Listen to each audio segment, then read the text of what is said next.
Longarone Calcio, San Biagio di Callalta, Pro Roncade erano avversari storici nella stagione calcistica 1962-63. La squadra dolomitica venne decimata dall'onda devastante del Vajont. Si intreccia alla storia della tragedia il calcio. Quel 9 ottobre del 63 era un mercoledì, giornata di Coppa dei Campioni. In campo il Real Madrid, più grande di sempre. Tutti sono davanti alla TV nei bar. A Longarone scendono anche dalle frazioni più a monte per vedere la partita.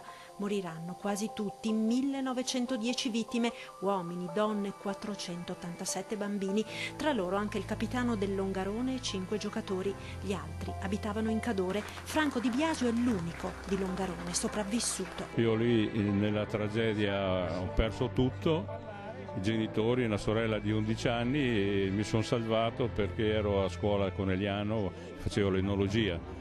Partivo il lunedì, tornavo il sabato, questo era un po'.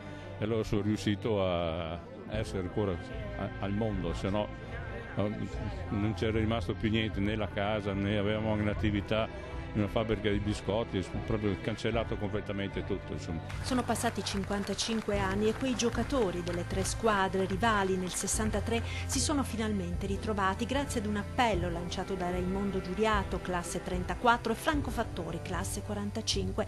Ad ottobre la partita della memoria, ora a San Biagio il momento del ricordo. Anch'io ho avuto dei parenti, degli amici del mio paese che purtroppo sono rimasti nella catastrofe, e questo nell'insieme del calcio anche ho rinnovato la memoria di questi ragazzi che conoscevo. Di qui il messaggio ai giovani di oggi con i sindaci delle 3 comunità. Emozioni forti, soprattutto anche quando si conoscono i numeri e sappiamo che oltre 500 bambini in quella tragedia hanno perso la vita. Che ricorda quello che è stata una tragedia immane che ha visto lasciare sul campo letteralmente anche la vita di alcuni giovani calciatori, giovanissimi calciatori, che adesso vivono estremamente nel cuore di coloro che li hanno ricordati in queste giornate. Ci ha portato grandissime emozioni perché ci ha fatto tornare indietro di oltre 55 anni, ma ci dimostra che lo sport è vita